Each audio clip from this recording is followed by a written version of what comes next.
Alhamdulillah, wassalatu wassalamu ala rasulillah, amma ba'd. On arrive donc au troisième pilier du minhaj des salafus salih, qui est al-hadharu min al-bida' wal-mubtadi'in, la mise en garde contre l'innovation et contre les innovateurs. Donc le cheikh Mohammed Bazmoul, hafidhahullah, nous dit يحذر السلفيون من البدعة والمبتدعين. Les salafis mettent en garde contre l'innovation et les innovateurs. لأن الرسول صلى الله عليه وعلى آله وسلم حذر منها كما في قوله صلى الله عليه وعلى آله وسلم وإياكم ومحدثات الأمور فإنها ضلالة فمن أدرك ذلك منكم فعليه بسنة وسنة الخلفاء الراشدين المهديين عضوا عليها بالنواجذ. قد أسلفناه وقرأناه. Donc il y a ceci en vertu de la parole du messager d'Allah sallallahu alayhi wa sallam, qui lui-même a mis en garde contre cela. Hein, les gens, il y a certaines personnes justement qui sont réfractaires à la mise en garde et qui disent oui, les salafis sont tout le temps dans la mise en garde, tout le temps dans la mise en garde, toujours en train de nous parler de bid'a, bid'a. Ils passent leur journée à parler de bid'a, ils passent leur journée à combattre la bid'a. On dirait qu'il n'y a que ça dans leur minhaj, mais il n'y a pas que ça, certes, dans notre minhaj, mais oui, bien sûr que ça fait partie du minhaj, puisque c'est le prophète lui-même, sallallahu alayhi wa sallam, qui a réprouvé et mis en garde contre la bid'a. Dans un hadith que j'espère maintenant vous connaissez par cœur, puisqu'on l'a lu à plusieurs reprises, où le messager d'Allah sallallahu alayhi wa sallam a dit: et prenez garde aux choses nouvelles, muhdathatul umur, c'est les choses inventées dans la religion, fa innaha dalala, car elles sont égarements. Et quiconque arrivera à ce moment-là où se propageront les égarements et les innovations, fa alayhi bi sunnati wa sunnati al-khurafa, qu'il s'accroche à ma sunna et à la sunna des califes bien guidés, qu'il s'y accroche même avec ses molaires. Donc le cheikh Mohammed Bazmoul commente en disant: Balil ishtiralu indahum birad al-bid'ati wa hatki astar al-mubtadi'in min al-a'mal al-salihah al-muta'addiyah khayrun min al-ishtighali binawafil al-ibadat ghayr al-muta'addi. Alors là, Cheikh Mohammed Bazmoul hafidhahullah nous dit des paroles en or. Elles sont exceptionnelles. Elle est exceptionnelle, sa parole. Il a dit, mais plutôt chez eux, c'est-à-dire chez les gens de la sunna, chez les salafus salih, le fait de combattre l'innovation, de réprouver les innovations, de mettre en garde contre les innovations et de les réfuter. Et hatku astar il mubtadi'in, là c'est encore très important, ouvrez grand vos oreilles, le fait de faire tomber le voile des innovateurs, c'est-à-dire des innovateurs dont les gens ne sont pas à l'abri de leur mal, car ils ne sont pas réellement au courant que c'est des innovateurs, ou bien ils ne sont pas suffisamment connus pour être des innovateurs, mais les gens les suivent beaucoup en pensant que ce sont de bonnes personnes, des gens sur la droiture. Eh bien, Cheikh Mohammed Bazmoul nous dit plutôt chez les salafus salih, le fait de faire tomber les masques. Hein, c'est le cas de le dire, c'est l'expression. En arabe, on emploie plutôt l'expression déchirer leur voile, c'est-à-dire faire tomber leur masque, mettre au grand jour leur supercherie, mettre au grand jour le fait que ce sont des innovateurs, ce sont des gens de l'innovation. Eh bien, Cheikh Mohammed Bazmoul nous dit chez les salafus salih, chez les pieux prédécesseurs, le fait de réfuter les innovations et de faire tomber les innovateurs, ceux-ci, ils le comptaient comme des a'mal salihah. Ils les comptaient comme des bonnes actions. Donc non seulement nous vous disons bien sûr que oui, que la réfutation des innovateurs, que la mise en garde des gens des passions, ça fait partie du minhaj des salaf, mais plus que cela, ils le voyaient comme une obligation, comme une source de hasanat, comme une source de bonnes actions. Et nous, on a des gens maintenant qu'Allah les guide, ainsi que nous, qui nous disent ces gens-là, ils tombent dans la médisance, ils prennent des péchés et ils font des péchés majeurs, etc., etc. Non seulement c'est pas des péchés, mais plutôt c'est tout le contraire, c'est une source intarissable de bonnes actions, de mettre en garde contre les gens des passions et de l'innovation. Et le cheikh Mohammed Bazmoul nous dit quelque chose de très intéressant. Il nous dit le fait de faire tomber ces gens-là, de mettre en garde ces gens-là. Ce sont des a'mal saliha, comme il vient de le dire, ce sont des bonnes actions. Mais il a précisé, il a dit que c'était des bonnes actions muta'addiya. At-ta'addi, c'est-à-dire quelque chose qui va dépasser la limite, qui va aller plus loin que son but. Et en l'occurrence ici, c'est une bonne action que tu prends pour toi, certes, mais cette bonne action, tu vas pas en faire profiter uniquement ta propre personne, tu vas faire profiter toute la ummah, toute la communauté. Lorsque tu leur dis attention à Hassani Hussein, attention à Tariq Ramadan, ce sont de véritables imposteurs. Ce sont de véritables gens de l'égarement qu'il faut à tout prix suivre, à tout prix ne pas suivre et délaisser et fuir si vous tenez un tant soit peu à votre religion.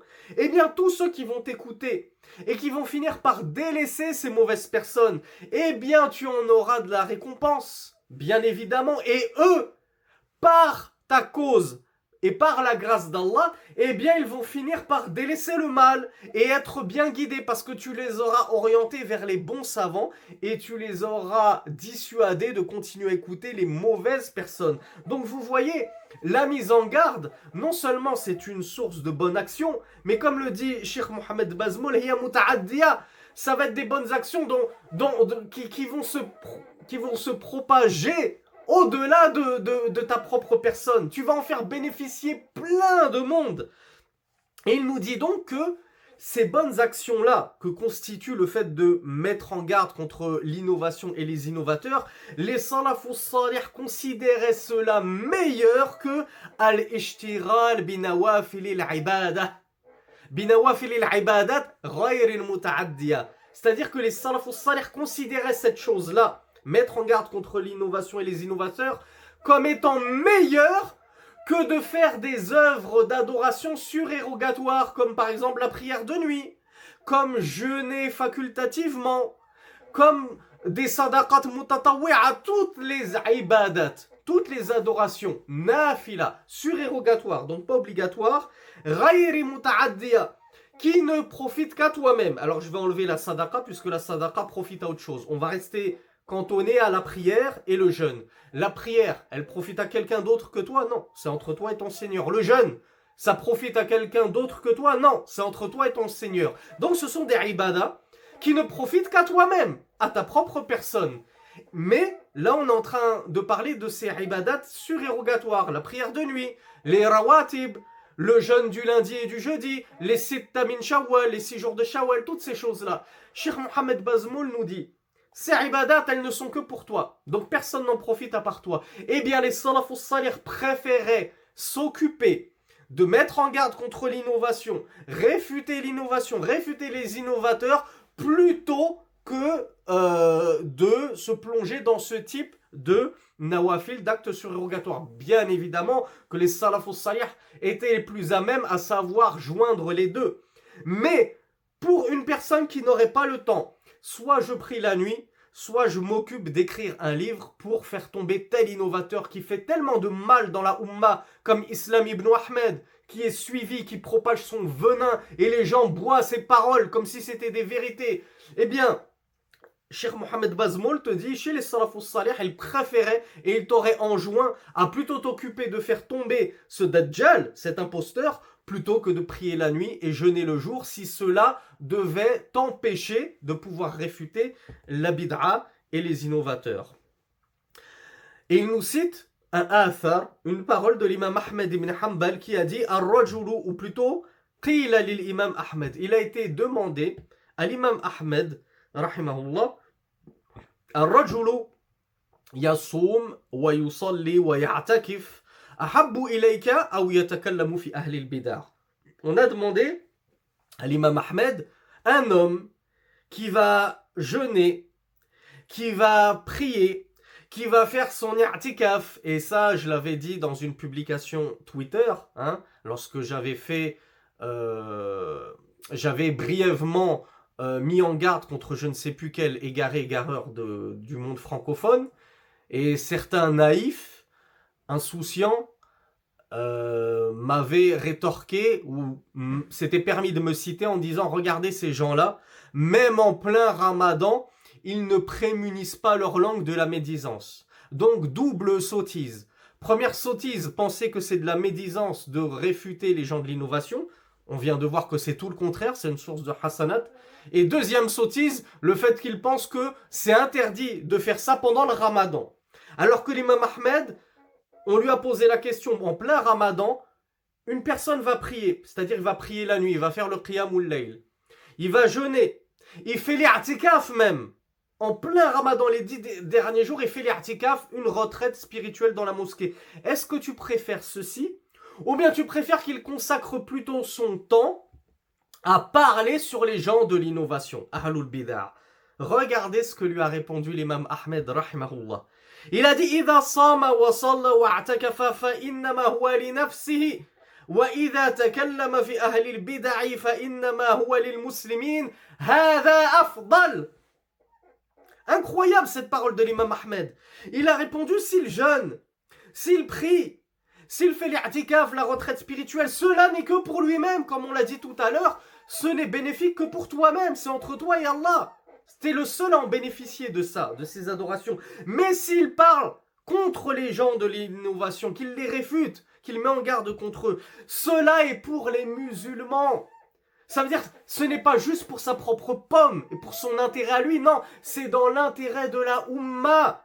C'est dans l'intérêt de toute la communauté, il va les aiguiller sur les bonnes personnes à écouter, les personnes à ne surtout pas écouter. Il va faire, comme on a dit, tomber les masques. Donc c'est tout bénef pour les musulmans. Et les musulmanes, bien entendu. Donc l'imam Ahmed a conclu, Hada afdal. Bien évidemment, ceci est meilleur. Ceci est meilleur de parler, de réfuter les innovateurs et l'innovation, plutôt que de ne pas le faire pour te consacrer à la prière de nuit, au jeûne, à l'i'tikaf. Non, l'imam Ahmed a dit, si c'est soit ça, consacre plutôt ton temps à réfuter les gens des passions de l'innovation, les innovateurs, car tu seras tellement plus profitable aux autres.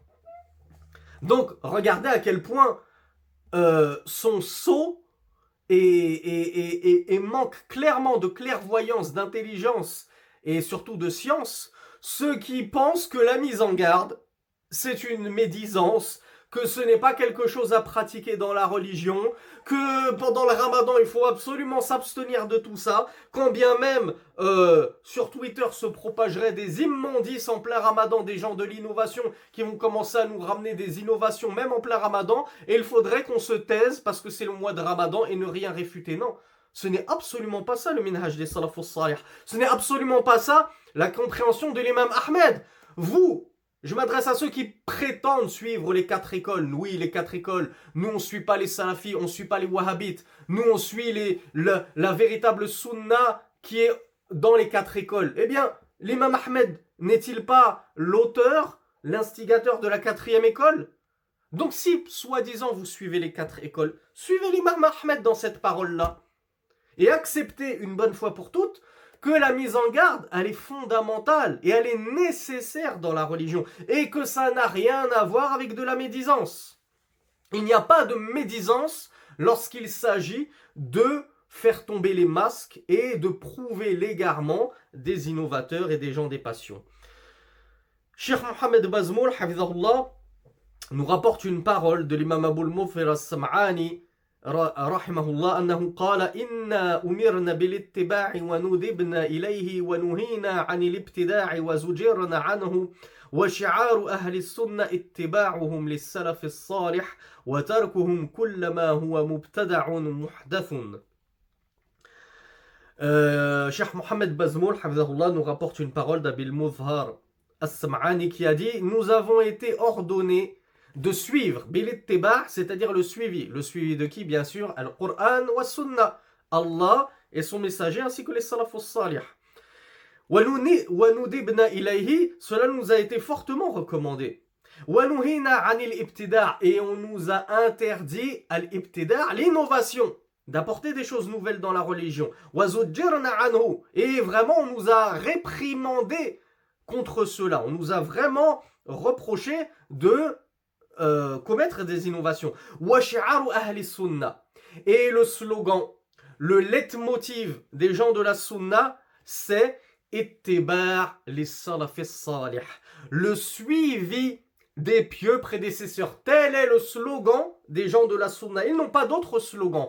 Suivez les pieux prédécesseurs. Et on le rappelle, le premier des pieux prédécesseurs, c'était le messager d'Allah sallallahu alayhi wa sallam. Avec ses compagnons, c'était la première génération de pieux prédécesseurs. Ensuite, la deuxième génération des pieux prédécesseurs, c'était ce qu'on appelle les tabi'in, les élèves des compagnons du messager d'Allah. Et la troisième et dernière génération des pieux prédécesseurs, car elles ne sont que 3 générations, c'est les élèves des compagnons atba'u tabi'in. Donc je poursuis. L'imam As-Sam'ani a donc dit, le slogan des gens de la sunna, c'est le suivi des salafus salih, les pieux prédécesseurs.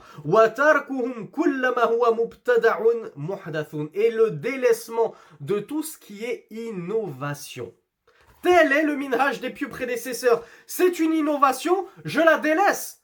Contrairement à certains qui vont vous dire, non, mais ça c'est une bonne innovation. Le Maoulid, c'est une innovation. Ah oui, mais c'est une bonne innovation. C'est pas grave, tu peux le faire. Telle chose, c'est une innovation. C'est pas grave, c'est une bonne innovation. Non, les salafus salih délaissaient toute innovation. Il a dit tarkuhum kulla. Tarkuhum kulla. Kulla, ça veut dire tout. Et ça, c'est une magnifique réfutation pour ceux qui objectent aux salafis, aux gens de la sunna, lorsqu'ils leur disent il faut rejeter toute innovation religieuse. Et ils vont objecter en disant, et nous leur disons donc, et la preuve de cela, c'est que Rasulullah sallallahu alayhi wa sallam a dit فَإِنَّ كُلَّ مُحْدَثَةٍ بِدْعَةٍ وَكُلَّ بِدْعَةٍ ضَلَالَةٍ. On leur dit, le messager d'Allah dit, car toute chose nouvelle est une bid'a. Et toute bid'a, c'est-à-dire innovation, est un égarement. Et tout égarement est dans le feu. Le hadith, il est limpide. Celui qui a un cœur pur va le suivre sans discuter, sans chicaner, sans polémiquer. Oui mais et si, oui mais et cela, etc., etc.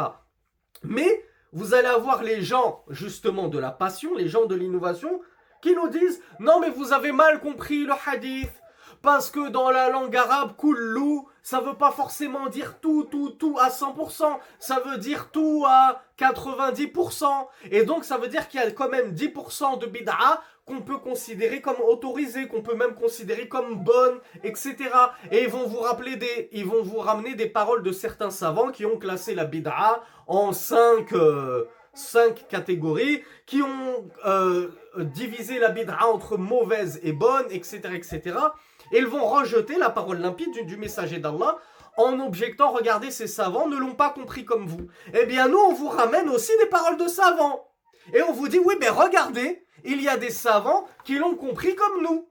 Et qui se sont accrochés aux paroles du messager d'Allah sans les outrepasser. Et qui ont bien dit que le minhaj des salafus salih, c'est de rejeter kulla muhdathin.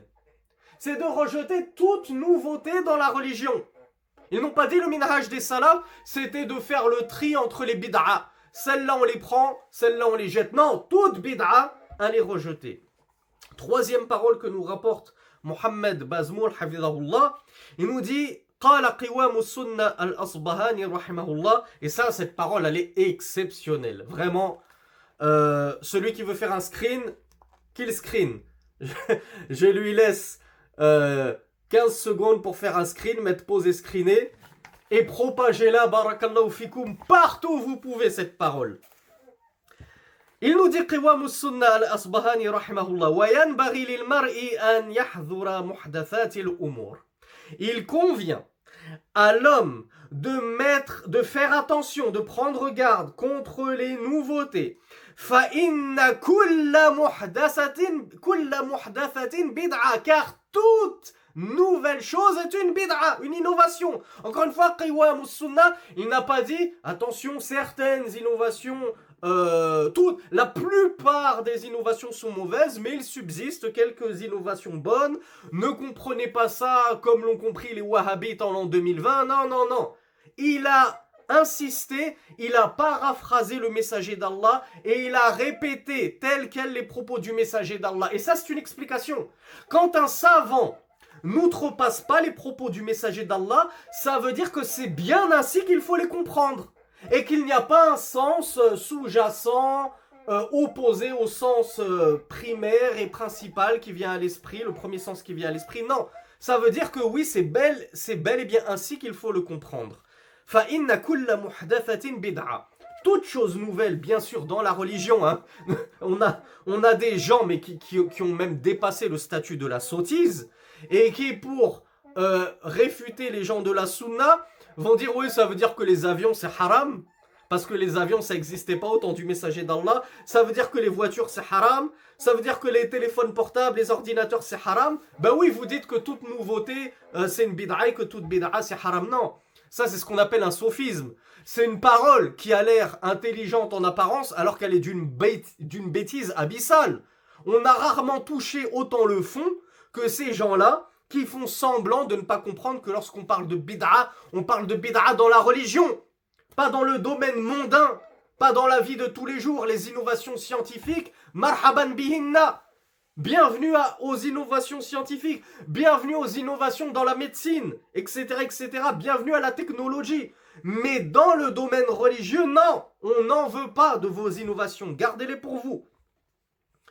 Donc, on poursuit, il nous dit toute chose nouvelle, donc dans la religion, est une innovation, une bid'a. Wa sunna innama hiya tasdiq li athari rasulillahi sallallahu alayhi wa ala alihi wa sallam. Et la sunna, c'est le fait de déclarer véridique les propos du messager d'Allah sallallahu alayhi wa ala alihi wa sallam. C'est-à-dire y ajouter foi. On ajoute foi aux paroles du messager d'Allah sallallahu alayhi wa ala alihi wa sallam. Wa tarku mu'aradatiha bi kayfa wa lima. Et la sunna, c'est aussi le fait de délaisser l'opposition aux propos du messager d'Allah. Avec des comment, pourquoi, mais pourquoi ceci, mais comment ça se fait que... Non, nastaslim, on se soumet à Allah et à son Coran, et on se soumet au messager d'Allah et à sa sunna. Et on y ajoute foi. Et on ne commence pas à repousser des hadiths. On te dit ce hadith il est sahih. Non mais pourquoi le messager d'Allah a dit ceci? Moi j'arrive pas à le concevoir. Pourquoi le messager d'Allah a dit cela alors que la science moderne a prouvé que ceci? Non. Nastaslim. On ne commence pas à nous opposer aux paroles du messager d'Allah sallallahu alayhi wa sallam. Bien évidemment à partir du moment où elles sont authentiques. Donc c'est ça la sunna. Ensuite, il poursuit, il dit wal kalam wal khusumat fi ad-din wal jidal muhdathun wa huwa yuqi'u ash-shakk fi al-qulub wa yamna'u min ma'rifati al-haqq was-sawab. Et al-kalam, on a déjà expliqué ce que c'était que al-kalam dans nos cours sur at-Tahawiyya, la aqida de l'imam al-Tahawi. Donc al-kalam c'est vrai, et wal khusumat fi ad-din wal jidal, tout ce qui est polémique, tout ce qui est débat, surtout au niveau de la aqida, et surtout dans le dogme, on avait ce qu'on appelait les ahlul kalam, les gens du kalam, les gens de la parole, de la dialectique, qui aimaient débattre. Oui, mais si ceci est comme cela, alors cela veut dire que ceci et cela. Et ils aimaient débattre, polémiquer, etc. L'imam al-Asbahani nous dit que cette chose-là, le fait de débattre, de polémiquer dans la religion, c'est une chose nouvelle. Ça n'existait pas du temps des salafus salih. Les salafus salih n'étaient pas des polémistes. Ce n'étaient pas des débatteurs. Ils ne faisaient pas de débat, de polémique, comme l'ont fait plus tard, justement, Ahlul Kalam, les gens de la didactique. Il nous dit, et ceci, le débat, et ça c'est entre parenthèses, un conseil que j'adresse à certains frères qui viennent nous voir pour nous demander conseil. Voilà, je suis en train de débattre avec telle personne, parfois même des koufars. Parfois on me dit je suis en train de débattre avec un mécréant, je suis en train de débattre avec un chrétien, je suis en train de débattre avec un ash'ari, je suis en train de débattre avec une sœur, tranquille. Et il nous dit qu'est-ce que tu me conseilles de lui répondre parce qu'il m'a dit ceci et cela. La réponse que je leur fais à chaque fois c'est je te conseille d'éteindre ton téléphone, éteins ton PC, coupe le débat. Ça n'existe pas le débat. Déjà t'as même pas de science. Les salafus salih qui étaient le summum, l'apogée de la science, ils ne débattaient pas. Toi, tu n'arrives même pas à la cheville de l'un d'eux, tu veux débattre? C'est hallucinant. Donc sachez mes frères et sœurs que le débat n'existe pas chez les salafus salih. On ne débat pas comme ça. avec les gens des passions pour essayer de leur montrer que c'est nous qui avons raison. Vous leur dites Qala Allah, Qala Rasulullah. Ça ne lui suffit pas, tu rajoutes un peu. Qala Salafus Salih, Qala Abu Bakr, Qala Omar, Qala Ali, Qala l'imam Malik. Qala l'imam Ahmed, Qala Sufyan al-Thawri, etc. Tu leur apportes quelques preuves, quelques paroles de savants. Ça ne lui suffit toujours pas. Assalamu alayk. Je n'ai pas de temps à perdre dans al-jidal, al-munadharat et débattre comme ça pendant des heures. Ça ne te suffit pas, les paroles d'Allah, du messager d'Allah et l'explication des grands savants de la Ummah, les tout premiers. J'ai même pas besoin de te ramener les paroles de Ibn Baz, Ibn Uthaymin, Al-Albani. Si déjà les paroles des meilleurs hommes, les salafus salih, tu ne les acceptes pas, cette personne-là ne risque pas d'accepter les paroles de grands savants, aussi grands soient-ils, mais qui sont apparus seulement au 19e siècle. Si déjà les salafus salih, ça ne fait même pas vibrer son cœur. Donc ne perdez pas votre temps. Barakallahu fikum wa rahimakumullah. Faites-vous miséricorde à vous-même. Sauvegardez et préservez votre temps. Il est très précieux. Donc l'imam Qiwam al-Sunnah al-Asbahani nous dit que ces choses-là, le débat, la polémique dans la religion, c'est une chose nouvelle, c'est une muhdath. Les savants, les salafus salih ne connaissaient pas cela. Et en plus, ça va mettre dans ton cœur à chaque le doute. Et c'est justement ce que ont dit les grands savants du kalam, comme par exemple Al-Juwayni, Al-Razi. Il a été rapporté d'eux que sur leur lit de mort, ils ont dit « Je délaisse le kalam, je me repens du kalam, je fais taouba, je ne veux plus manger de ce pain-là. Wa arji'u ila dini ajaizi Naysabur. Et je retourne à la compréhension saine de la religion des vieilles femmes de Naysabur. C'est-à-dire la compréhension saine que Allah il est au-dessus de son trône, au-dessus des 7 cieux. Et c'est tout. Et je commence pas à me dire oui mais si Allah il est au-dessus des cieux, ça veut dire qu'il est dans une direction. Oui mais si Allah il s'est élevé et établi sur son trône, ça veut dire qu'il a besoin de quelque chose pour le soutenir. Oui mais si Allah il est au-dessus des cieux, ça veut dire qu'il a un endroit. Or c'est Allah qui a créé les endroits et on peut pas dire où à celui qui a créé le. Où est toute cette polémique, vous voyez? C'est justement ça le kalam. C'est blablabla, blablabla, oui mais. Toujours. On est toujours dans le kalam, dans l'objection à Qala Allah, Qala Rasulullah. On lui dit Qala Allah, il va te dire oui mais c'est pas logique. Oui mais mon esprit ne parvient pas à comprendre cela. Donc je m'oppose à cela. Et comme on l'a dit dans les cours précédents, les Ash'ari notamment, l'un de leurs fondements c'est taqdimul aqli ala an-naql. C'est le fait de faire précéder la raison, la logique sur les textes. Et ça, c'est très grave. C'est un fondement parmi les plus égareurs, les plus dangereux et les plus innovateurs. Donc voilà pourquoi il y avait des têtes du kalam, les têtes de ce mouvement, comme Al-Juwayni, Al-Razi, qui ont fait taouba sur leur lit de mort en disant on arrête ça, ce kalam. On a perdu toute notre vie dans le kalam. On a gâché notre vie. Et on revient à la compréhension saine, pure, limpide, des vieilles femmes. Tu leur dis Aïn Allah, elles vont te dire fais sama, c'est tout. Comme Qissatul Jariya, comme l'histoire de l'esclave, de la domestique, à qui le messager d'Allah lui a dit Aïn Allah, elle a dit fais sama, il est au-dessus des cieux. Alors il a répondu au compagnon Atiqaha fa innaha mu'mina, libère-la car elle est croyante. Elle a bien cru en Allah. Mais quelqu'un, tu lui dis Aïn Allah, il va te dire on ne demande pas Aïn Allah, ça n'existe pas de dire Aïn Allah, subhanallah. Le messager d'Allah lui-même a dit Aïn Allah. Ya Rab, le messager d'Allah lui-même a dit où est Allah à cette jariya. Tu es plus savant que Rasulullah sur les questions qu'on peut poser et qu'on ne doit pas poser? Et le messager d'Allah n'a-t-il été envoyé pour une autre raison que son suivi scrupuleux? Eh bien moi je suis le messager d'Allah là-dedans. Et je demande aux gens, Aïn Allah, où est Allah? Pour vérifier, est-ce que vous le savez? Est-ce que vous avez une bonne croyance? Et si la personne te dit Fawqa arshihi fawqa sab'i samawat, fa innahu mu'min bi idhnillah. Alors il est croyant, on sait qu'il a une croyance saine à ce niveau-là. Mais s'il te dit il n'y a pas d'endroit, ou alors il te dit Allah fi kulli makan, Allah il est partout, même dans ma maison, même dans mes toilettes, même dans la porcherie, mais c'est grave.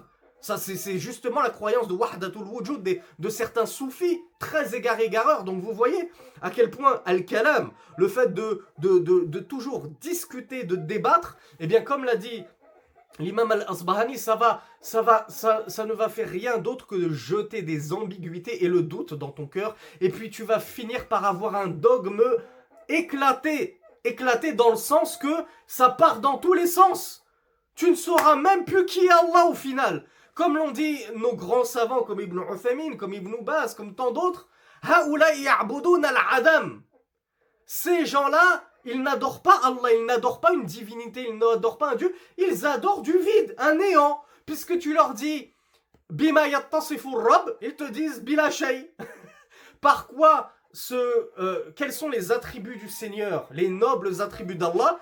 Ils te disent Allah il n'a pas d'attributs. On lui dit est-ce qu'Allah il a une main? Non, Allah il n'a pas de main. Hasha lillah, an yakuna lahu yad. C'est pas possible qu'Allah il ait une main. Est-ce qu'Allah il a un pied? Non! Ah non, Allah il a pas de pied. Est-ce qu'Allah il a un œil? Non, il a pas d'œil. Est-ce que Allah il parle? Non, il parle pas. Est-ce que Allah il est au-dessus du trône? Non, Allah il n'a pas d'endroit. Bon, ben on leur dit, mais en gros, vous adorez du vide. C'est ce que les savants de la Sunna disent. Vous adorez du vide en fait. Vous adorez un Seigneur qui n'a aucun attribut, qui n'est doté d'aucun attribut de perfection. Donc voilà pourquoi l'imam Al-Asbahani nous dit celui qui va tomber dans le kalam, la polémique, le débat, tout ça, eh bien ça ne va faire que remplir son cœur d'ambiguïté, de doute, et ça va le détourner de la connaissance de la vérité et de ce qui est correct.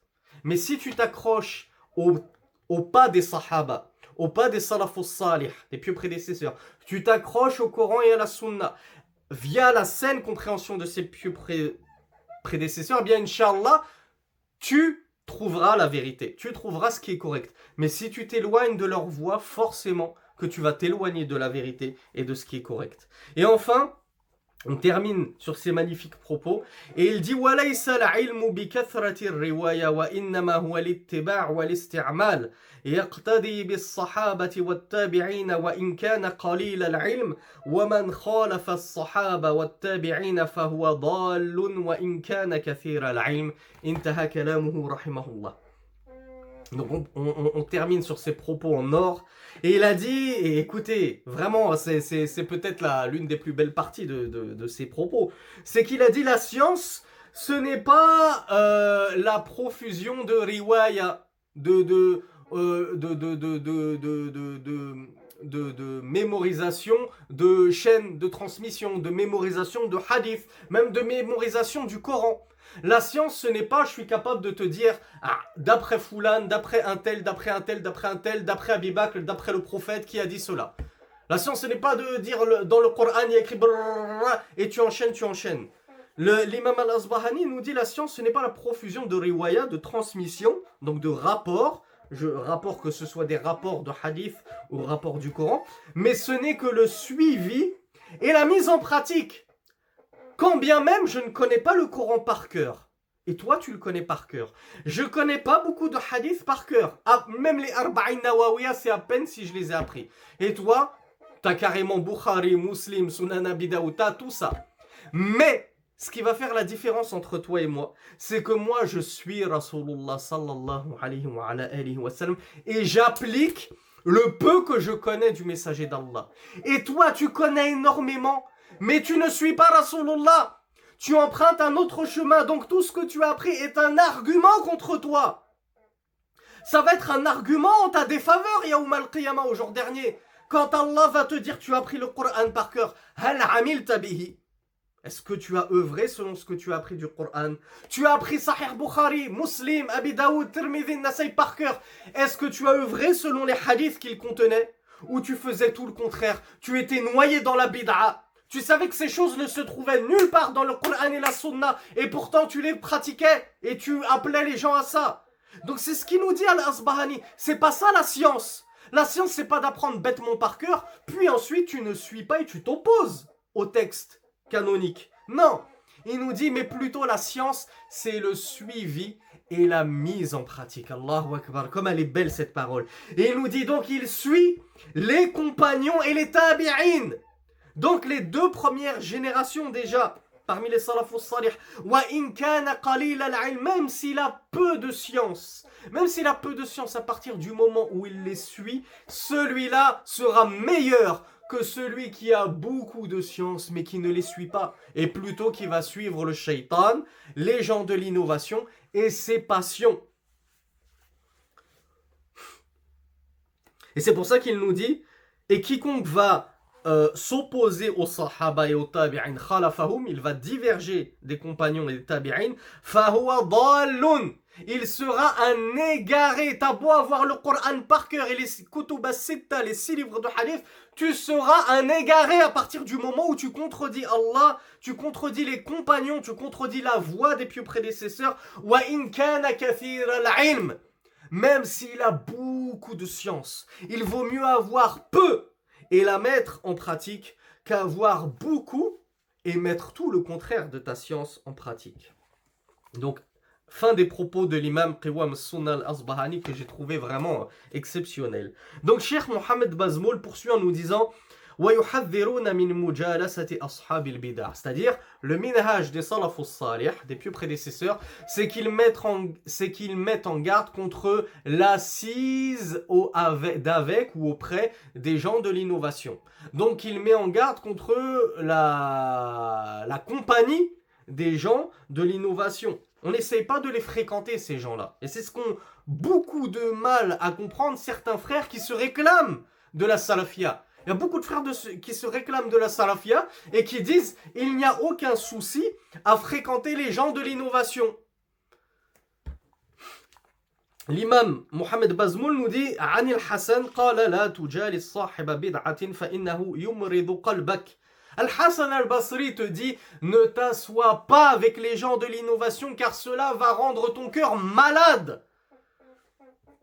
Ne pense pas, comme on le dit tout le temps, que tu as le vaccin contre l'égarement, que tu as l'antidote contre la bid'a, l'innovation. Si tu fréquentes les innovateurs, il y a de grandes chances et de grands risques que tu vas tomber avec eux.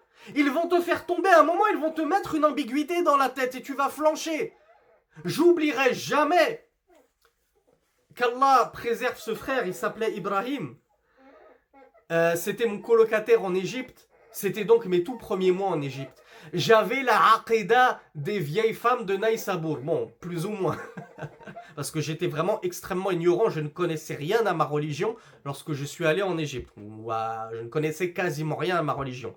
Et un jour, mon colocataire, une fois que j'avais déménagé et que j'étais parti vivre tout seul, m'avait appelé pour me tester. Il m'a dit « Aïn Allah, il est où Allah ?» Et moi, je lui ai dit « il est dans le ciel ». Moi, je ne savais pas, je ne connaissais pas la réponse, j'avais jamais étudié. Je ne savais même pas ce que c'était que la aqida, la croyance. Mais ma croyance, c'était que Allah, il était au-dessus du ciel. C'est comme ça que je l'imaginais. Et ensuite, il m'a dit, c'est bien, tatati, tatata. Et je suis allé voir mon meilleur ami. Et mon meilleur ami qui était Ash'ari. Fan des soufis, de Al-Bouti, tous ces gens-là. Et je lui ai dit, voilà, il y a le frère Ibrahim qui m'a appelé, il m'a dit, où est Allah? Je lui ai dit qu'il était dans le ciel. Et alors là, tout de suite, paf, il m'a touché par son venin. Il m'a dit, mais c'est grave, Sami, mais c'est du coufre, mais c'est de la mécréance. Tu as donné un endroit au créateur des endroits. Tu as fait d'Allah un corps qui est assis sur une chaise, qui vit dans le ciel, tatati, tatata. Et depuis ça, cette ambiguïté m'a touché et elle m'a fait dévier du droit chemin pendant 2 années. Je suis resté pratiquement 2 années dans le ash'arisme, négateur des attributs d'Allah. Je suis devenu un ennemi de la salafia. D'ailleurs, les salafis, je les appelais les wahhabites, et je les traitais de kuffar, etc., d'anthropomorphistes, tout ce que vous voulez. J'ai déjà raconté en détail une bonne partie de cela dans ma biographie, ma modeste biographie qu'on m'a entre guillemets, dont j'ai été contraint. Hein, je n'estime pas avoir le mérite et être digne de faire une biographie, car je ne suis personne, mais forcément les gens ont le droit de savoir de qui ils prennent la science et de qui ils écoutent. Donc Minhaj an-Nubuwah a sollicité, avait âprement pour que je fasse une biographie, pour que je dise qui je suis, où j'ai étudié, ce que j'ai fait, et donc cette biographie se trouve sur le site Minhaj an-Nubuwah, dans la section cours divers. Donc tout ça pour vous dire, regardez comment j'ai dévié les 2 premières années, alors qu'à la base j'avais une croyance plutôt saine. Je croyais qu'Allah était au-dessus des cieux. Et je suis devenu un négateur des attributs d'Allah et de Al-Istiwa, l'élévation d'Allah au-dessus du trône. À cause de quoi? Parce que j'ai fréquenté des mauvaises personnes. J'ai fréquenté des Ash'ari. Voilà pourquoi Al-Hassan al-Basri te dit, ne t'assois pas, ne fréquente pas les innovateurs, les gens des passions, car ils vont rendre ton cœur malade. عن سفيان الثوري رحمه الله قال من جالس صاحب بدعة لم يسلم من إحدى ثلاث إما أن يكون فتنة لغيره وإما أن يقع في قلبه شيء فيزل به فيدخله الله النار وإما أن يقول والله ما أبالي ما تكلموه وإني واثق بنفسه فمن أمن الله على دينه طرفة عين سلبه إياه. Cette parole de Soufiane al-Thawri aussi, elle est exceptionnelle. Petit cadeau, petit screen pour ceux qui veulent screener et la diffuser partout. C'est tout en haut de la page. Soufiane al-Thawri nous dit, celui qui va fréquenter, qui va s'asseoir avec les gens des passions, les gens de l'innovation plutôt. Un innovateur. Il a dit sahib bid'a, un innovateur. Celui qui va tenir compagnie, s'asseoir, fréquenter un innovateur. Lam yaslam min ihda thalas, il ne sera pas à l'abri de l'une de ces 3 choses.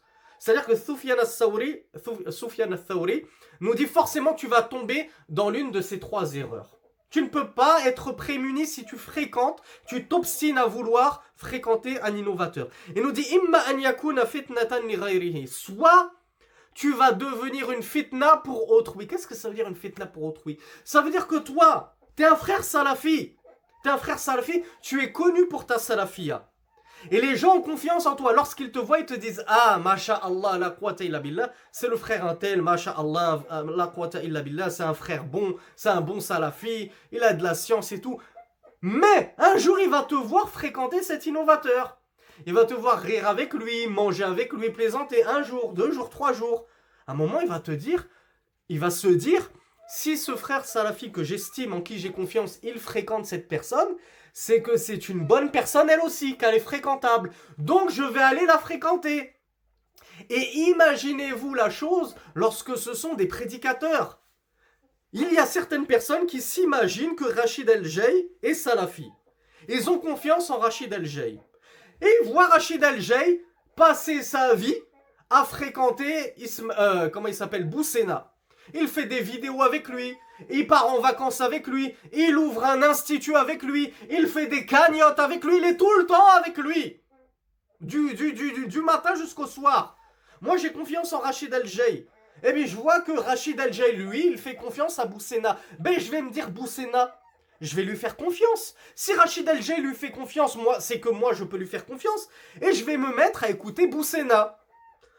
Après avoir absorbé le poison de Boussena, je vois que Boussena lui-même, il fréquente tout le temps Ismaël Mounir. D'ailleurs, ils sont beaux-frères, il a carrément épousé sa sœur. Et il fait des conférences avec lui, il fait des vidéos avec lui, il part en vacances avec lui, etc. Je me dis, bon, moi je fais confiance à Boussena. Donc, Boussena fait confiance à Ismaël Mounir. Ça veut dire que je peux faire confiance à Ismaël Mounir. Et je peux écouter Ismaël Mounir. Et ainsi de suite, ma femme finit en legging dans la rue, moi je finis par serrer la main à mes collègues féminines au bureau, je me suis acheté un casque JBL, ce que tu veux, et j'écoute du gros son, du Caris et du Booba, parce que Ismaël Mounir m'a dit qu'il n'y avait aucun problème à écouter de la musique, etc., etc., et je plonge. À cause de qui? À cause de Mounir? À cause de Boussena? À cause d'El-Jay? Un peu à cause de tout le monde. Mais qui est la cause principale? Qui est le déclencheur? C'est El-Jay. Pourquoi? Parce qu'à cause de lui et la confiance que j'avais en lui, je me suis fait avoir parce que El-Jay a fréquenté un innovateur, qui lui-même fréquentait un innovateur. Finalement, je vais finir par écouter tous les innovateurs francophones. Parce que pourquoi? Ils sont un hizb. Ce sont des hizbis, ce sont des sectaires qui se serrent les coudes entre eux dans le dalal, dans l'égarement. Ils sont tous là à se promouvoir les uns les autres. Ismaël de Marseille, là, qui est un égaré-égareur, je vous le dis tout de suite pour ceux qui ont des doutes, un égaré-égareur qui va appeler Vincent Souleyman Cheikh. Cheikh Vincent Souleyman. Moi, je pensais que Ismaël Mounir, c'était un salafi. Il dit Cheikh Vincent Souleyman. Ben, pour moi, Vincent Souleyman, ça y est, c'est la référence francophone. Et paf, je tombe. Je tombe dans les mains de Vincent Souleyman, qui est l'un des pires ikhwani, takfiri, mangeur de chair des gouverneurs et des savants, qu'il appelle savants du palais, etc. Et je tombe, et regardez, voilà ce que donne le suivi des mauvaises personnes. Tu suis une mauvaise personne, et à cause des fréquentations de cette mauvaise personne, elle va te faire tomber, et tu vas manger du venin et du poison de tous les innovateurs, de tous les gens des passions, de tous les égarés égareurs. Voilà pourquoi Soufiane al-Thaouri te dit, si tu fréquentes un innovateur, tu tomberas forcément dans l'un de ces trois cas. Le premier cas, il a dit, tu vas être une fitna pour autrui. À cause de toi, à cause de ta fréquentation, si toi tu es prémuni de leur venin, les gens qui te font confiance ne sont pas prémunis de leur venin. Et parce qu'ils te voient fréquenter un tel, ils vont se dire ce sont des gens de confiance qu'on peut fréquenter, dont on peut prendre la science, et ils vont tomber à cause de toi, à cause de tes fréquentations. Donc coupe ces mauvaises fréquentations. Arrête de suivre les gens des bid'a, de la passion, de l'innovation, etc., etc. Deuxième cas de figure dans lequel tu peux tomber.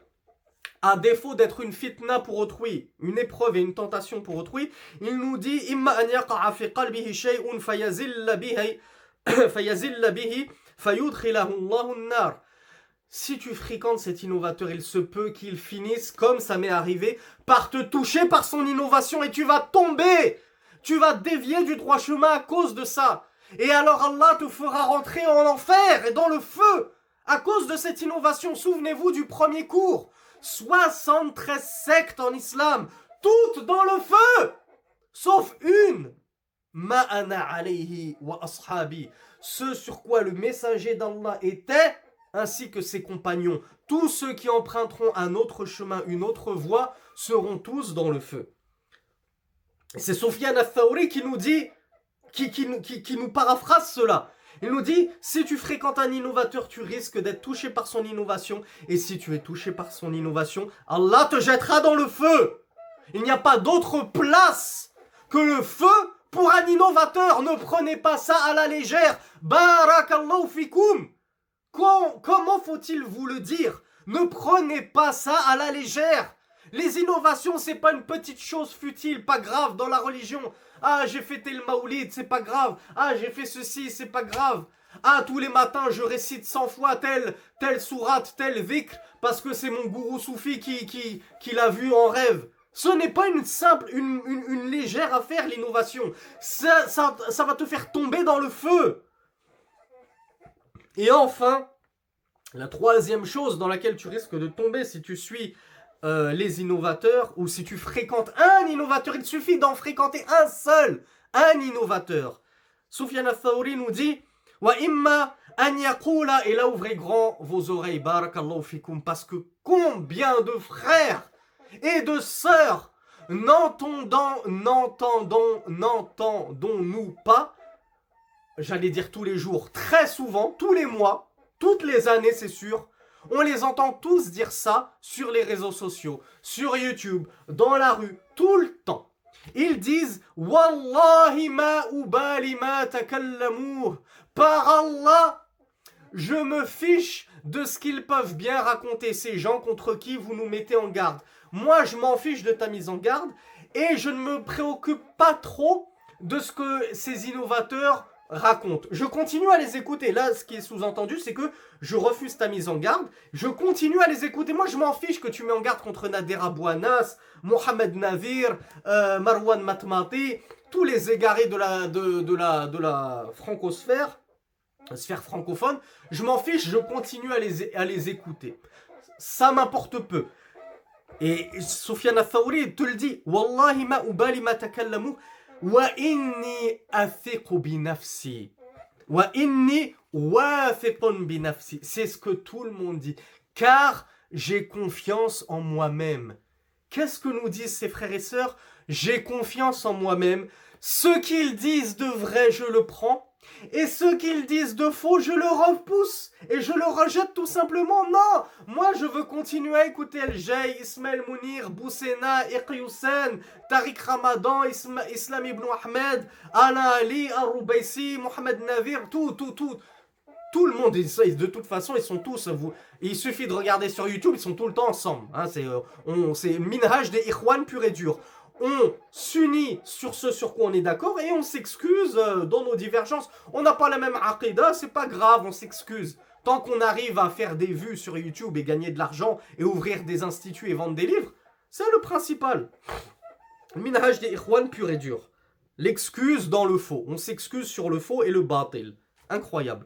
Donc, ces personnes disent, moi, j'ai confiance en moi-même. Ceux qu'ils disent de vrai et de bon, ben je le prends, astafid, j'en profite.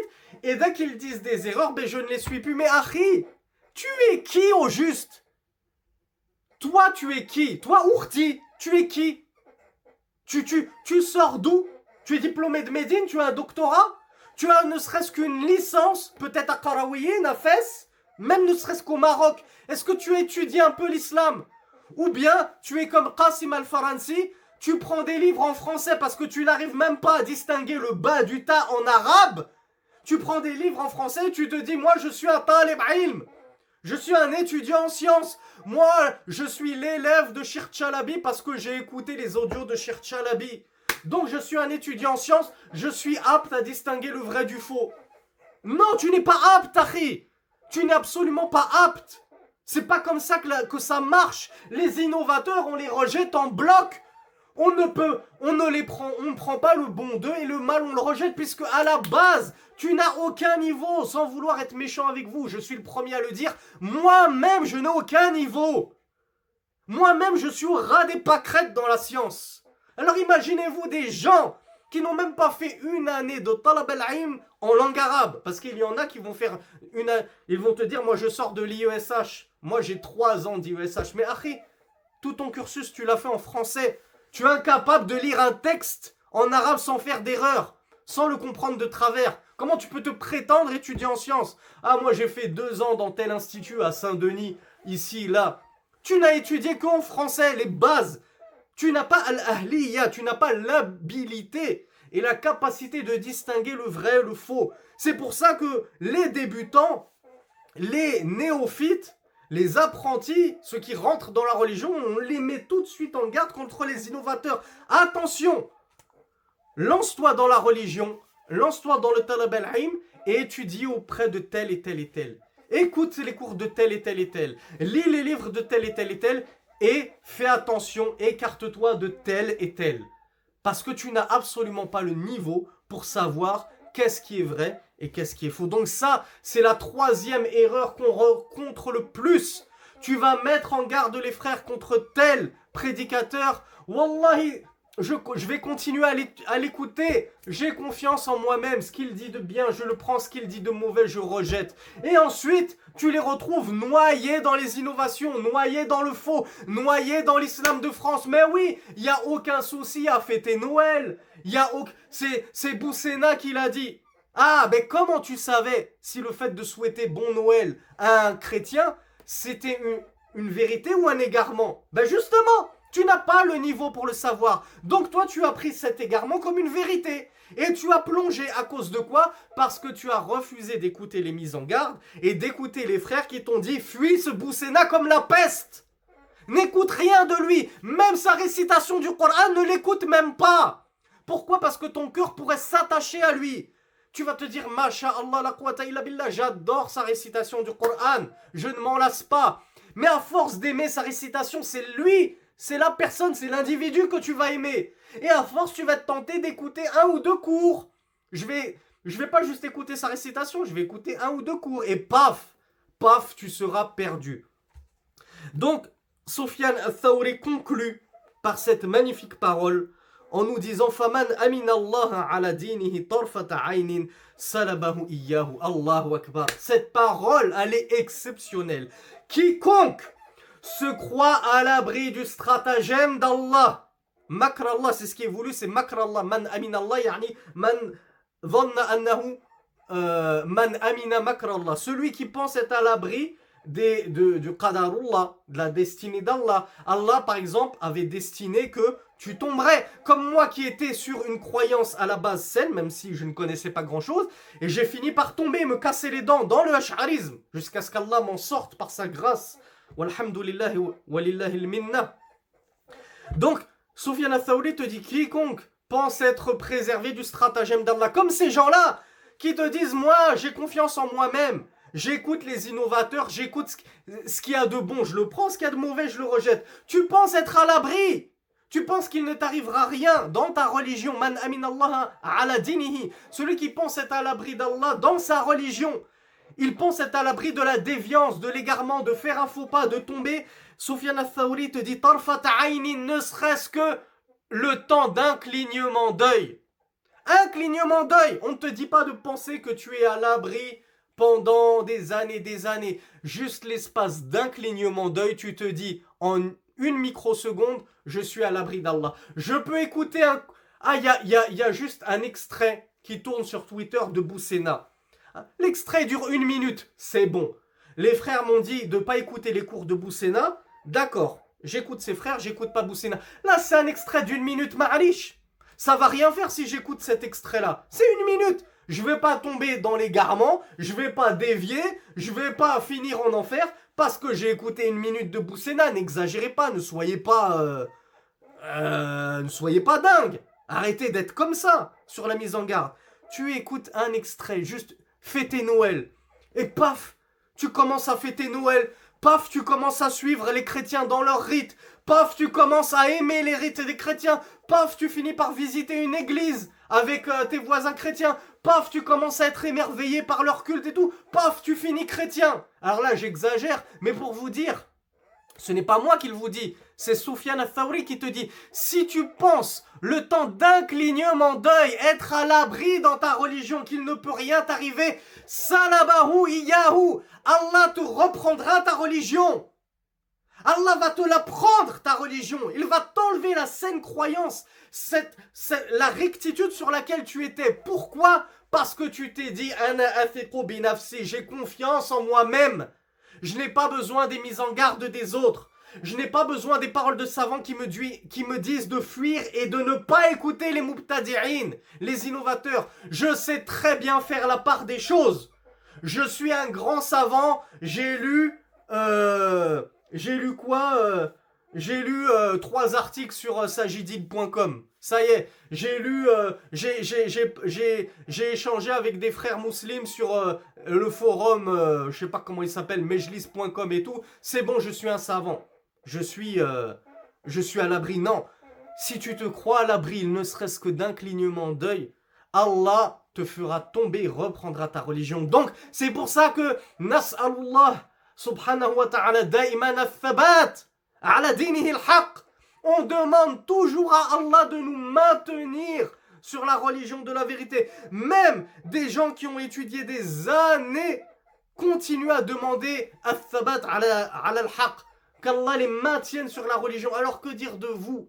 Que dire de nous, des débutants comme nous, qui ne connaissons pas grand-chose à la religion et on se croit à l'abri de l'égarement? Non. Je suis tombé par le passé, d'autres sont tombés par le passé, d'autres tombent actuellement. Au moment où on parle, il y a des gens qui se font égarer, qui se font piquer par des ambiguïtés et qui n'arrivent plus à en sortir, et d'autres tomberont après nous. Quel est le remède, le vaccin contre cela? Eh bien, c'est Sufyan al-Thawri qui te l'a donné, il est tout simple. La tujalis sahiba bid'a. C'est tout. Ne t'assois pas avec un innovateur. Ne le fréquente pas, ne l'écoute pas, ne le prends pas pour ami. Fuis-le comme la peste, fuis avec ta religion. Fuis avec ta religion et ne te crois jamais à l'abri. Ne te crois jamais à l'abri dans ta religion. Demande toujours à Allah la guider. Et c'est d'ailleurs pour ça que Allah, subhanahu wa ta'ala, nous a rendu obligatoire dans chaque unité de chaque prière de dire Ihdina as-siratal mustaqim. Guide-nous sur le droit chemin, Wallah. Oui, je suis musulman. Oui, je suis pratiquant, je fais ma prière. Même je fais du qiyamul layl. Eh bien, même dans mon qiyamul layl, je continue. L'une des premières choses que je fais dans la prière, c'est quoi? C'est de lire Al-Fatiha. La première chose que je récite dans la Fatiha, Ihdina as-siratal mustaqim. Guide-nous sur le droit chemin, Wallah. Guide-nous sur le droit chemin. Ne fais pas dévier nos cœurs après que tu les aies guidés. Et ça, c'est dans Surat Al-Fatiha, il me semble. Surat Al-Baqarah, il me semble. ربنا لا تزغ قلوبنا بعد إذ هديتنا وهب لنا من لدنك. Alors, on termine juste avec une petite parole d'Ibn Abbas. Et je n'aurai pas le temps. Je voulais finir ce dernier fondement, ce troisième fondement de la salafiyya dans ce cours. On verra si on fera un autre cours pour lire cette parole d'Ibn Taymiyyah parce qu'elle est très longue. Elle fait quasiment une page. Donc on lit juste un athar d'Ibn Abbas et puis on improvisera pour la suite. Est-ce que on lit les propos d'Ibn Taymiyyah qui sont très longs pour faire une deuxième partie sur Al-Bid'a? Peut-être qu'on le fera, Inch'Allah, si on a le temps. عن ابن عباس رضي الله عنهما قال لا تجالس أهل الأهواء فإن مجالستهم ممرضة للقلوب. Ibn Abbas رضي الله عنهما nous dit, comme c'est rapporté dans le livre d'Al-Ajuri al-Shari'a, ne t'assois pas avec les gens des passions, parce qu'il y en a qui font la différence entre al-mubtadi'in wa ahlul ahwa. Ils te disent oui, mais c'est pas toute personne des passions qui est un innovateur. Oui, d'accord, on met en garde contre les innovateurs, mais lui, par exemple, tel prédicateur, regardez Rachid El-Jay, c'est pas un innovateur. Citez-moi quelle est son innovation. Est-ce qu'il fait une innovation, Rachid El-Jay? Oui, on est d'accord, à la limite, il fait partie des gens des passions. Il suit ses passions parce que justement, il fréquente les mauvaises personnes. Il fréquente lui-même des gens des passions, des innovateurs, alors qu'il devrait mettre en garde contre eux. Mais non, lui, il fait des instituts avec ces gens-là. Il recommande ces gens-là, etc. Mais il faut faire la différence entre les gens des passions et les innovateurs. Non, il n'y a pas de différence. C'est Ibn Abbas, le fameux compagnon Ibn Abbas, radiyallahu anhu, qui te dit ne t'assois pas avec les gens des passions, car certes leur assise, leur fréquentation va nuire à ton cœur, va rendre ton cœur malade. ولذلك تراهم يحذرون من البدعة خاصة وأنها بريد الكفر.